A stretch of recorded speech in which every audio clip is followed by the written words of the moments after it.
ما شاء الله الكيكة بتاعتنا وجمالها حاجة جميلة جدا. السلام عليكم ورحمة الله وبركاته، ازيكم عاملين ايه؟ يا رب تكونوا بخير وبصحة جيدة. معاكم لمياء قناة لولو في المطبخ، اتمنى ان هي تنال اعجابكم. اليوم هنعمل مع بعض كيكة الزعفران بطريقة سهلة وبسيطة. وقبل ما نبدأ الفيديو بتاعنا يلا بينا نسمي الله ونصلي ونسلم على رسولنا الكريم سيدنا محمد صلى الله عليه وسلم. اول حاجة في المقادير بتاعتنا معانا 7 بيضات بدرجة حرارة الغرفة، هننزل بيهم نسمي ونقول بسم الله، وهننزل عليها بمعلقة صغيرة من الفانيليا. الكوباية المعيارية بتاعتنا عيار كوباية الشاي العادية اللي هي موجودة معانا في كل بيت دي، لو مش متاح عندك الميزان أو مش متاح عندك الكوبايات المعيارية. هنستخدم معانا نص كوباية من السكر بالجرامات 125 جرام، نسمي ونقول بسم الله. وهننزل عليها بنص معلقة صغيرة من الموارد، بيكون جميل جدا جدا في كيكة الزعفران بالشكل ده. وهنضربه لحد ما القوام بتاعه يتقل ويتحول معانا لسبونج، نسمي ونقول بسم الله.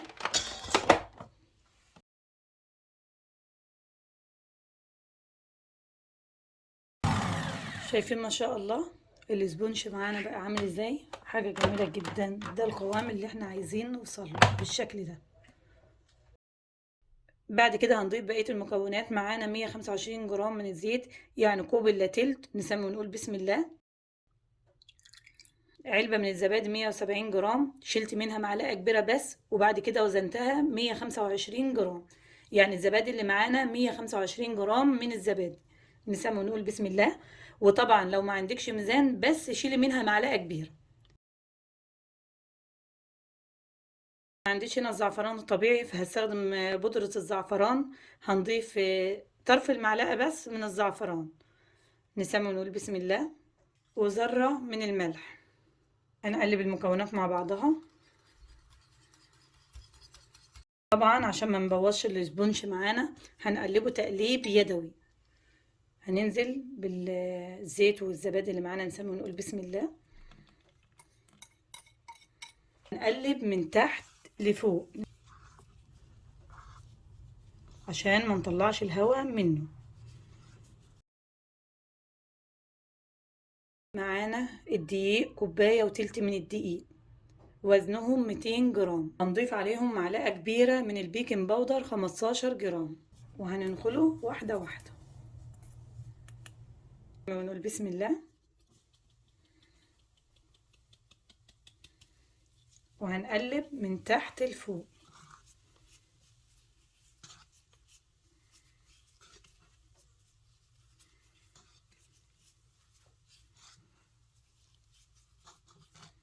اهم حاجة تحافظي على البيض انه ما يهبطش منك. طبعا في الوقت اللي احنا بنجهز فيه الكيكة بتاعتنا بنشغل الفرن بتاعنا على درجة حرارة 170 درجة من اسفل فقط.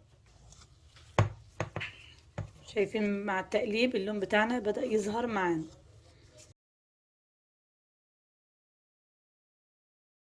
طبعا انا ما بنزلش بالكمية مرة واحدة، شوية بشوية مع التقليب.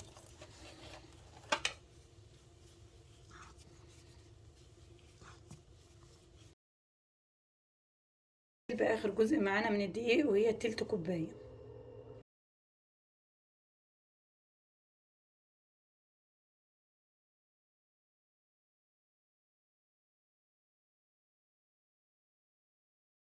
وكده الخليط بتاعنا اصبح جاهز معانا.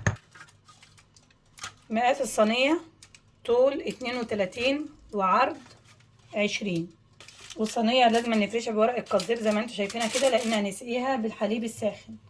نسمي ونقول بسم الله، ننزل بالخليط بتاعنا بسم الله.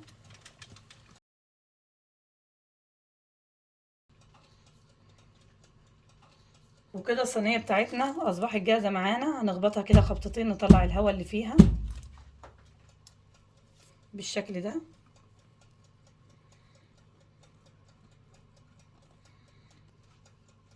ندخلها الفرن على درجة حرارة 170 درجة من أسفل فقط، هتاخد معانا من 45 ل50 دقيقة، طبعا مع الملاحظة وباختلاف درجة حرارة الفرن للتاني. وهنشوف النتيجة إن شاء الله بعد ما تطلع معانا.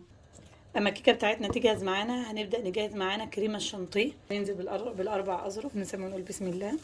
هننزل عليها بنص كوبايه من الحليب البارد او الميه المثلجه تبع ما انت حابه، 125 جرام. نسمي ونقول بسم الله.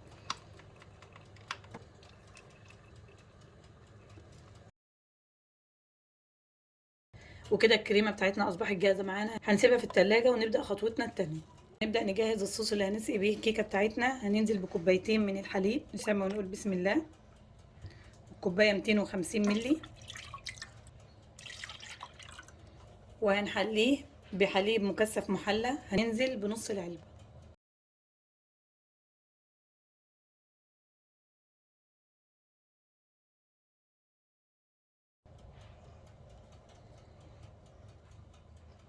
كده اخدنا نص العلبه معانا. هنقلبه مع بعضه بالشكل ده. لازم تدوبيه على البارد عشان ما يتحرقش معاكي. وبعد كده هنغليه. وطبعا طول ما هو على النار بتقلبيه باستمرار عشان ما يتحرقش معاكي، لان لو اتحرق هيدي طعم الكيكه مش حلو خالص. فانتبهي على الخطوه دي. كده الحليب بعد ما غلى معانا هننزل عليه بسنه من صفار الزعفران بالشكل ده.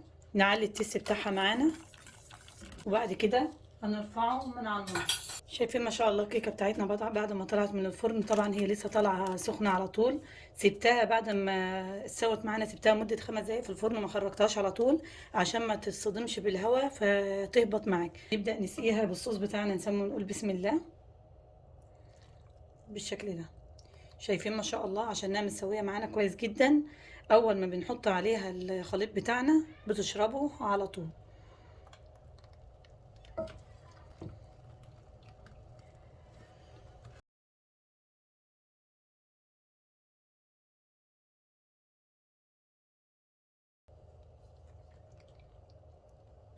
بعد ما احنا سقناها هنسيبها تبرد شويه، وبعد كده هدخلها التلاجة تاخد معانا من ساعه ونص لساعتين. نجهز اخر حاجه معانا هو صوص الزعفران. معانا علبه كريمه اللي هي كريمه سايله اللي هي كريمه الحلويات، حجمها 250 مللي.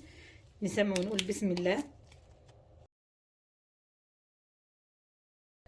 طبعا الصوص ده ما اقولكوش على جماله، بيكون جميل جدا جدا.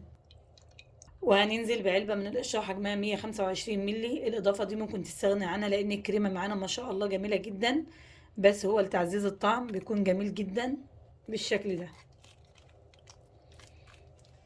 كريمه السايله اللي معانا كريمه غير محلى، هننزل عليها بباقي الحليب المكثف المحلى. نسمي ونقول بسم الله.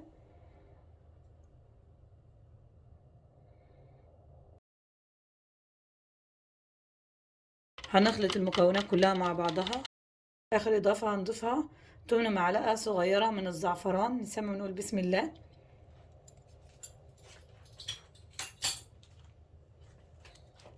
هنقلب المكونات كلها مع بعضها.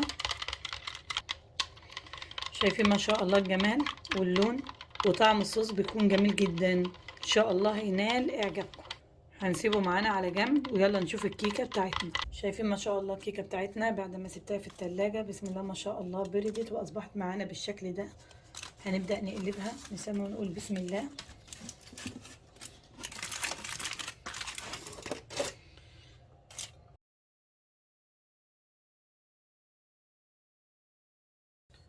هنبدا نشيل الوش ده.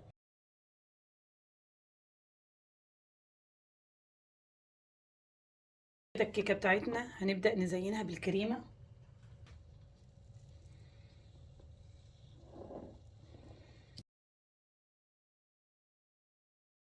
نبدا نسوي الكريمه بتاعتنا. نسمي ونقول بسم الله. طبعا انت بتتحكمي في السمك اللي انت عايزاه للكريمه، عايزاها طبقه رقيقه طبقه سميكه، ده بيرجع ليكي تبع ما انت حابه.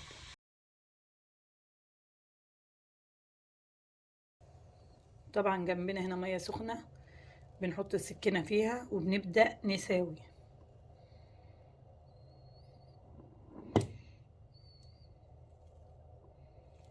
بعد كده هنبدا نعمل لها شكل تموجات كده على الوش، بيكون شكلها افضل.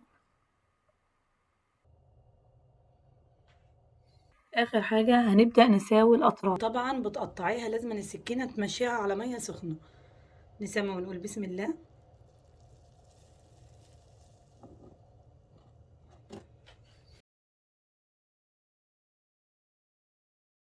كده الكيكة بتاعتنا ما شاء الله أصبحت جاهزة معانا، حاجة جميلة جدا في منتهى الجمال. شايفين الجمال؟ بسم الله ما شاء الله تبارك الرحمن، طعم وشكل ولون وجمال. يلا بينا نبدأ نقطعها ونشوف طريقة التقديم. وطبعا السكينة لازم تحطيها في مية سخنة قبل ما تقطعي.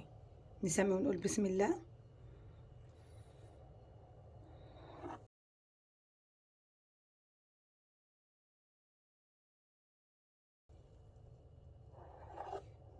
نبدأ كده نسمي ونقول بسم الله. شايفين ما شاء الله الكيكة بتاعتنا وجمالها، حاجة جميلة جدا ما شاء الله تبارك الرحمن، من أجمل الكيكات اللي ممكن تجربيها. بعد كده هنجيب الصوص بتاعنا وننزل عليها بالصوص. شايفين ما شاء الله الجمال،